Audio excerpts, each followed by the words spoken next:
I don't know how much you could say, you tell me, but you used to work at the Department of Health and Human Services. So she worked at the State Department of Health and Human Services, which the director right now is on trial for manslaughter related to Legionnaires and, basically the Department of Health and Human Services ignoring major red flags about Legionnaires. Ignoring is a generous word. Anyway, but when you worked there, do you remember anything about what they instructed residents? How should you be testing?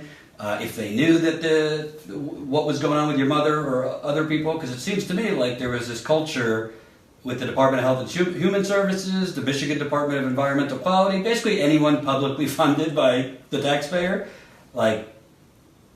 We don't see what you're talking about. Right. And luckily, my department that I did work with, we got water out to people as quick as possible. And I was a work study. So I was told you were to flush your pipes, then you were to put it in the bottle, send it back to a place. It was over by us where you originally said. I can't remember where you were. It was Dort Highway or something. Yeah. And then you would get your results on M Live.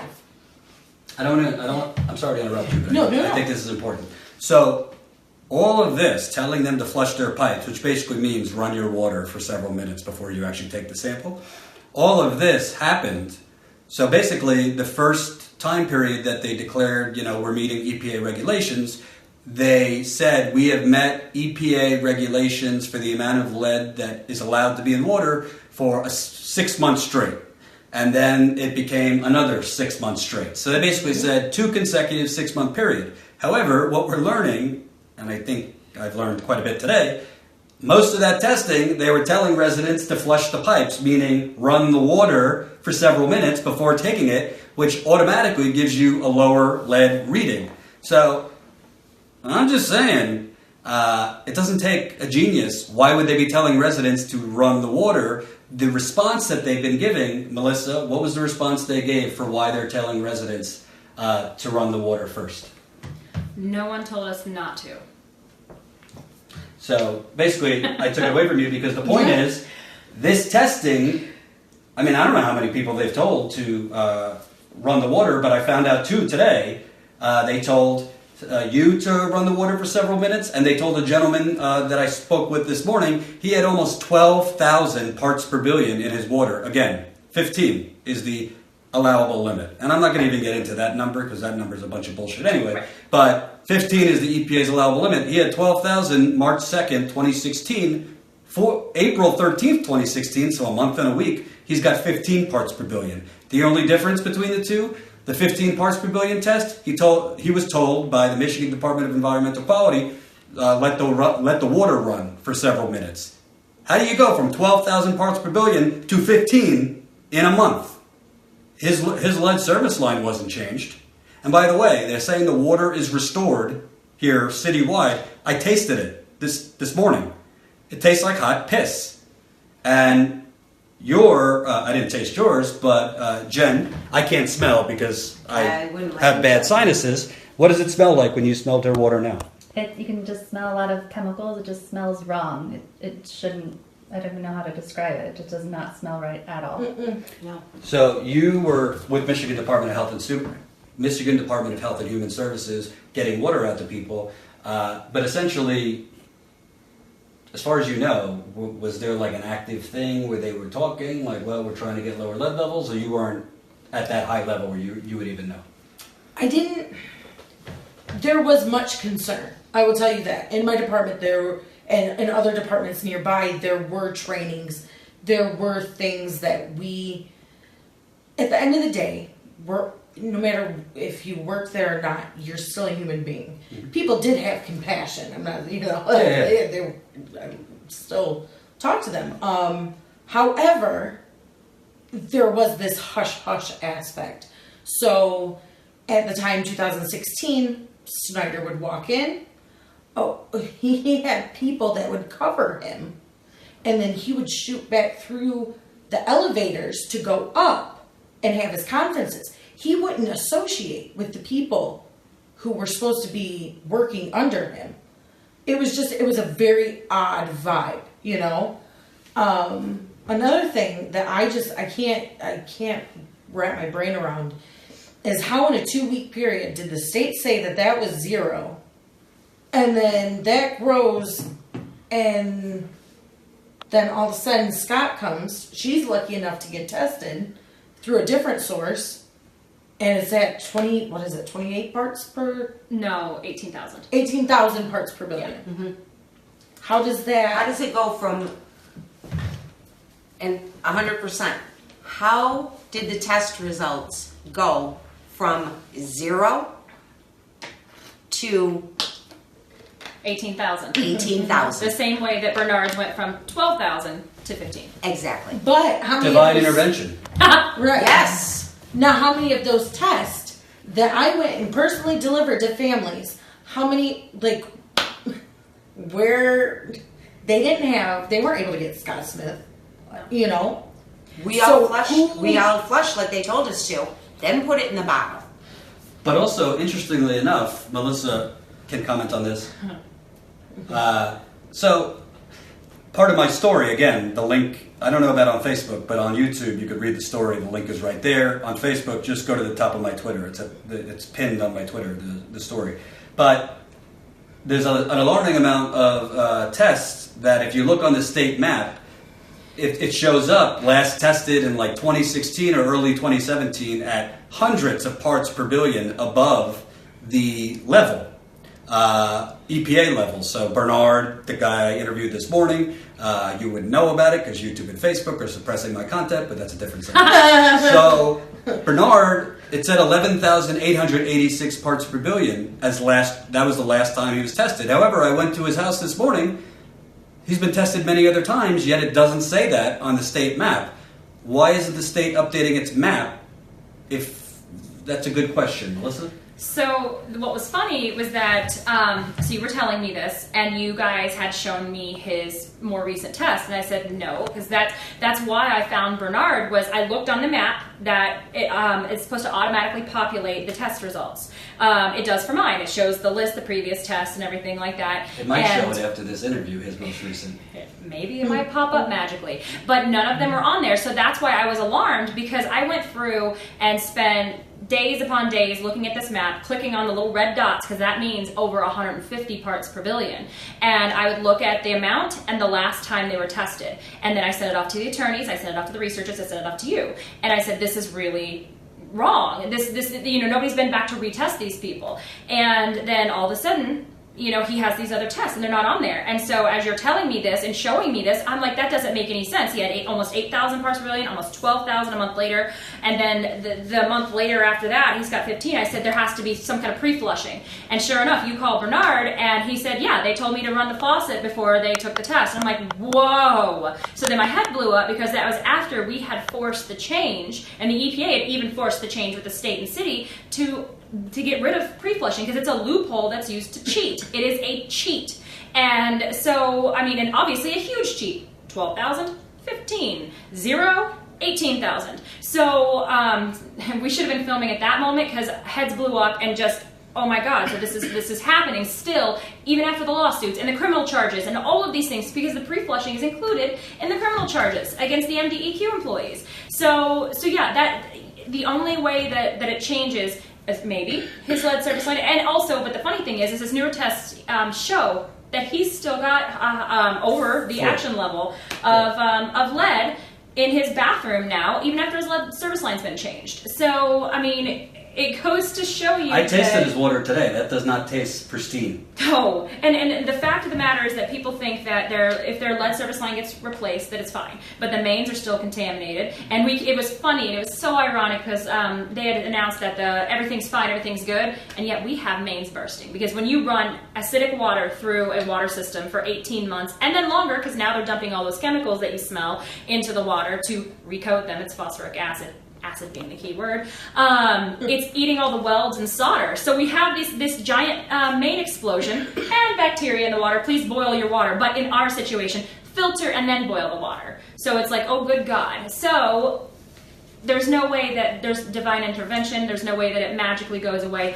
It just doesn't solve itself. Well, I think I think what's important here, because I've heard this talking point from some idiots. I don't know who these people are who reach out to me like, why do you keep going back to Flint? There's all these other cities. There's like 3,000 other cities with way worse lead levels. I think the point is here, I don't think we know what the actual lead levels are in Flint because they've been basically cooking the numbers. And I might have a car follow me later if they're watching. But the truth is, I mean, you don't need to be a mathematician. These numbers don't make sense. It doesn't make sense to go from 7,000 to 11 to 12, almost 8,000 to 12,000 down to 15 in 3 months. That does not make sense, especially you're on the same lead service line. There's no variables changing. No. The only variable is you're telling them to let the water run for a while. And as the residents have said over and over, it's not just lead, but the difference in your test, the EPA's test didn't look for things like chloroform or any of these things, whereas independent testers are looking for a whole gamut. Can you kind of talk about that? Yes, exactly. You know, I'm not underestimating the importance of our lead levels. Right. But there is more than lead and copper that is coming into our homes. I mean, in these test results, here is the proof. I mean, chloroform, arsenic, the bacteria level. Bacteria. And a lot of carcinogens. Too. Yes, thank you. The heavy metals. So people are researching, well, I'm taking a shower. Does lead cause rashes? Bacteria does. Yep. And also, when I was on the phone earlier, I wasn't texting. I was actually looking up your results because I had your emailed results. The amoeba is a bacteria and mold growth. Her plate count was through the roof, and it actually, Deltia acetoborans is actually found in the blood and the eyes. So when you had said, I thought I'd remember, this is a couple years ago, when you were talking about your eye problems, but yeah, I was reading it actually from the labs in my email, and I was just like, oh my God, that's right. So we have that. And the thing is, the only reason that Jill's faucet sprouted this orange thing, and the only reason that we saw it is because the water had eaten away at the gasket at the bottom of her faucet. And so it had a leak, so it was growing out. That's the only reason that she saw it and was able to alert people. So for people who do not have a leak in their faucet where it's getting out and in your face, how many other people have this growing? And when we inside the pipes, inside the faucets. But I will tell you that when the news did go out, when we were posting about this, people started saying, I have that same thing growing in my tub, around my drain, in my shower basin. So the same thing, and people were just like, oh my God, let me get the bleach. And that's what they were doing. They had no idea that it's something that's dangerous. It's something, because a lot of bacteria, you can inhale through shower, you can absorb through your skin. I mean, it just depends on which one it is. I have different bacteria in my house than you have in your house. So that should say there's no way that the whole Flint system is normalized or back to normal restored, because the bacteria I have in my house is different than yours. Wait a minute. Alyssa, I don't know his name, but there's an EPA-funded scientist who has said there's this, first he said there's no bacteria problem, then he said there's acceptable levels of bacteria coming in your shower and faucet, then he said there's certain levels that are okay with chloroform, even though he's not a microbiologist. I don't know where he's getting his information because he has no expertise on bacteria or any of these things. Frankly, from what I'm seeing, I don't even know if he has an expertise in lead, but that's besides the point. So basically, I remember, because I was at this town hall last year where 6 residents got arrested, and basically, every time a resident asked about bacteria, the public officials on stage just changed the subject. It seems to me like there's been essentially, you can't find what you're not looking for. That's exactly it. There was an EPA-funded scientist who I asked to work with Scott Smith. I said, please work with him. He's testing for different things. We need to test for bacteria because hundreds of people have died. And unfortunately, we just found out the actual number as best as we can. The prosecution just found out that over an 18-month period, 325 people died from bacterial pneumonia-related illnesses. So that is basically for 18 months, 1 person died every day, Monday through Friday, for 18 straight months. That's not from lead. That is from bacteria. Now, we have high miscarriage rates. We have all that stuff, which is horrible. But that's a 400% increase from before the water switch. Which the state is obviously arguing. Yeah, but also it's the state's testing that hit it. So the state is trying to clear themselves, because that's what you do. If I go stab somebody, I'll tell you I'm innocent. I mean, that's what I do. And I'll be the judge and jury. That's how much sense this makes. So and every time we have begged and asked, I even asked Eden Wells at a community meeting. I said, I have these bacteria. Tell them who Eden Wells is. Eden Wells is one of the Governor Snyder's state-appointed doctors, and she is on trial, or she's in pretrial right now for involuntary manslaughter, along with Nick Lyon, who Governor Snyder gives them both a thumbs up. They still have full paycheck. Lyon was director. Yes, director of Michigan Department of Health and Human Services. So he still is. They both are still at work, getting their large salaries and. Who's paying for their criminal defense fund? We are. We're paying for their criminal defense fund. We're paying their salaries. We're paying all this wonderful stuff. Well, I had asked Eden Wells. I said, okay, we found Deltia pseudovirans. We found a Pseudomonas strain in my house, a Acinetobacter strain in my house, which. As this person, this EPA-funded scientist had said, yes, there is normal bacteria that goes in water. So what we did was we sent it off to a lab to identify the bacteria, and then sent that off to a toxicologist at NYU Medical School to tell us if it's a pathogen that can harm human beings or not. And so that's where we would get our reports and our information, because yes, there is some harmless bacteria. It's normal. I mean, especially with the pipes breaking and all the ground getting in there and bacteria in the ground. Fine, but we've had E. coli. We've had a lot of people die from Legionnaires. We've had a lot of issues. Plus, we have all these other bacteria. And so we try to see, okay, can it harm me and how? But when we brought these test results and said, can you please test for this? Eden Wells said the only time we test for bacteria is if there's a main break, and then we just test for E. coli. I said, well, wait a second, what? What? And then they test it like the plant. Or one of their they're not testing in the homes. They do not actually go into the homes to test for E. coli. They do not, fecal coliform, by the way, is the technical term, because that sounds lovely, but that's what it is, fecal coliform. They don't go into the homes and test for that. They don't go in the homes and test for anything else. They don't test the hot water. They don't test the showers. So they can continue to tell us there's no bacteria in the water, because we haven't looked. There's nothing wrong with the shower that's safe to bathe, because we haven't tested. I mean, there's no measurements. There's we have, the U.S. has no bathing and showering standards. So they can say, oh yeah, it's safe to bathe in 100 parts per billion of chloroform, which is what I have coming through my shower. When it's not rated. It's not. With total trihalomethanes, which is actually what kicked off the Flint water crisis, which is cancer-causing disinfection byproducts from putting too much chlorine in the water because there's too much bacteria in the water, which is still happening. A lot of headaches, rashes, breathing problems, that kind of thing. Nice bleachy smell. It's not bleach you're smelling. It's a carcinogen. But that aside, you can smell it in your toilet when you flush. It's gross. Oh, yeah. But that aside, they're just pretending like everything's fine. They're saying that these problems don't exist. There's not an issue. Everything is fine. Drink up. Also, let me just add that the tap filters that they're passing out reduce, not remove, lead, and they don't touch bacteria. In fact, the Wayne State study proved what they've actually known for years, that these tap filters actually can increase bacterial growth. If you look on the box for the zero water pitcher, it says do not use if there is a microbial issue in the water.